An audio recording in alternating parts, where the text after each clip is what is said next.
নমস্কাৰ বন্ধু বান্ধৱীসকল, ভিডিঅ'টো ষ্টাৰ্ট কৰাৰ আগতে আপোনালোকক জনাই থ'ব বিচাৰোঁ যে যদি আপোনালোকে কিবা চৰকাৰী চাকৰি বা প্ৰাইভেট চাকৰি বিচাৰিছে তেতিয়াহ'লে আপোনালোকে ভিজিট কৰিব পাৰে a2z-assam-news.in।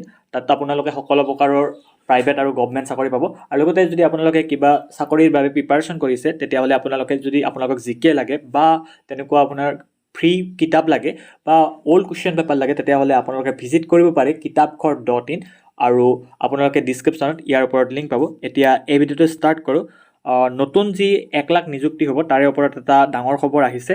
যোৱাকালি অনুষ্ঠিত হোৱা এখন সংবাদমেলত অসমৰ বিত্তমন্ত্ৰী অজন্তা নেওগে নতুন নিযুক্তি আৰু যিবিলাক আপোনাৰ পুৰণি নিযুক্তি মুকলি হৈছিল আৰু এক্সামবিলাক হৈছিল তাৰে ফলাফলৰ ওপৰত কি ক'লে। যেহেতু আমাৰ 1 লাখ নিবনুৱা মানে নিযুক্তিৰ ক্ষেত্ৰত এখন কমিটি গঠন কৰি দিলে, তাক মোক চেয়াৰপাৰ্চন হিচাপে দিছে 5জনীয়া এখন কমিটি। এই কমিটিত আমি প্ৰথম পৰ্যায়ত আমি এখন মিটিং আমি কৰিছোঁ, প্ৰিলিমিনাৰী মিটিং এখন কৰিছোঁ। আৰু এই মিটিংখনত আমি কিছু কথা বিভাগবিলাকৰ পৰা আমি জানিবৰ কাৰণে এটা নিৰ্দেশনা আমি দিছোঁ ইতিমধ্যে আমাৰ প্ৰথম মিটিঙৰ পৰা। তাত প্ৰথমখিনি কথাটো আমাৰ ডাইৰেকশ্যনটো এনেকুৱা আছিল যে বিভাগবিলাকে তেওঁলোকৰ মানে নিড বেছ যিখিনি প্ৰয়োজনীয়তা আছে, কেনেকুৱা ধৰণৰ পদ পূৰণ কৰিলে বিভাগটো আচলতে গতিশীল হ'ব, তেনেকুৱা ধৰণৰ আৰু কথাখিনি তেওঁলোকে চিন্তা কৰিব, প্ৰায়ৰিটি কৰিব যে কেনেকুৱা ধৰণৰ আছে। এতিয়া নতুন বহুত মেডিকেল কলেজ আমি খুলিলোঁ বা ইঞ্জিনিয়াৰিং কলেজবিলাক আছে শিক্ষা বিভাগৰ, বা আমি পলিটেকনিক আছে, এনেকুৱা ধৰণৰ ছেক্টৰ বা নতুন আমি জিলাবিলাক আমি কৰিছোঁ। এই জিলাবিলাকত কেনেকুৱা প্ৰয়োজনীয়তা আছে বিভাগৰ বিষয়াসকলৰ, এই গোটেইখিনি আচলতে প্ৰায়ৰিটাইজ কৰিব দিছোঁ। যে এই বস্তুটো আমাৰ উদ্দেশ্যটো হৈছে যে job creation with a result. আমি 1 লাখ জব ক্ৰিয়েট কৰিম, তাৰ লগতে এটা ৰিজাল্ট অৰিয়েণ্টেড হ'ব লাগিব। যিখিনি আমি পদ পূৰণ কৰিলে, খালী পদ পূৰণ কৰিলে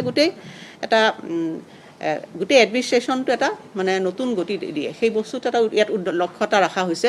আৰু 3rd গ্ৰেড 4th গ্ৰেড পষ্টবিলাক আমি ডিপাৰ্টমেণ্টবিলাকক এইখিনি কথাই কৈছোঁ যে তেওঁলোকৰ হেডছ অফ দ্য ডিপাৰ্টমেণ্ট আমি মন্ত্ৰী বা বিভাগক আমি এইটোৱে কৈছোঁ যে তেওঁলোকে যিখিনি পদ পূৰণ কৰিলে ডিপাৰ্টমেণ্টটো মানে নিডবিলাক পূৰণ হয় তেনেধৰণৰ ক্ৰাইটেৰিয়া কৰি পেলাই তেওঁলোকে লওক। আৰু তেনেকৈ প্ৰথম পৰ্যায়ত আমি এসপ্তাহৰ ভিতৰত তেওঁলোকৰ খালী পদৰ সংখ্যা কিমান আছে আৰু কোনটো কেনেকৈ ধৰণৰ পদবিলাক পূৰণ কৰিব সেই গোটেইখিনি কথা তেওঁলোকক আমি বিচাৰিছোঁ।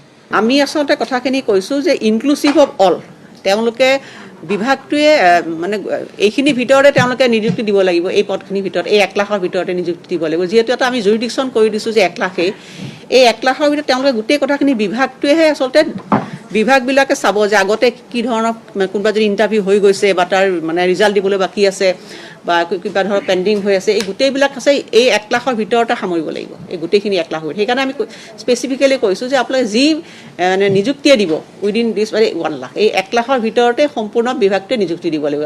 আজি শিক্ষা বিভাগ, আজি শিক্ষামন্ত্ৰী ডাঙৰীয়া কৈছে তেওঁ বিভিন্ন ধৰক লোৱাৰ প্ৰাইমেৰী, আপাৰ প্ৰাইমেৰী, হাইস্কুল বা এনেকুৱা ধৰণৰ যিবিলাক পদ থাকিব তেওঁলোকে সেইখিনি গোটেইখিনি এই নিযুক্তিৰ ভিতৰতে গোটেই পদবিলাক সামৰিব লাগিব।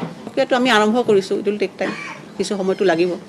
বিভাগবিলাকে গোটেইখিনি চালি জাৰি আমাক দিব, তাৰপিছত তেওঁলোকে স্ক্ৰুটিনি কৰিব কি পদবিলাক লাগিব, তাৰপিছত আকৌ সেইখিনি পদ আমি চেংচন কৰিব লাগিব। যিবিলাক এক্সিষ্টিং চেংচন আছে আমি চেংচন কৰিলোঁ, আৰু যদি চেংচন নাই সেইবিলাক আকৌ নতুনকৈ চেংচন কৰিব লাগিব। তাৰপিছত প্ৰচিডিঅ'ৰটো বাকীখিনি মানে এটা ইউনিফৰ্ম এটা কেনেকুৱা ধৰণৰ ডিপাৰ্টমেণ্টবিলাকে ইয়াৰ বাছনি পদ্ধতিবিলাক গ্ৰহণ কৰিব। কাৰণ আপোনালোকে দেখিছে যে ইয়াত এতিয়া বহুত ধৰণৰ কথা আহি পৰিব যে যেনে কিছুমান ইঞ্জিনিয়াৰিং পদো হয়তো তাত ল'ব লাগিব পাৰে, তেনেকুৱা ধৰণৰ কথা।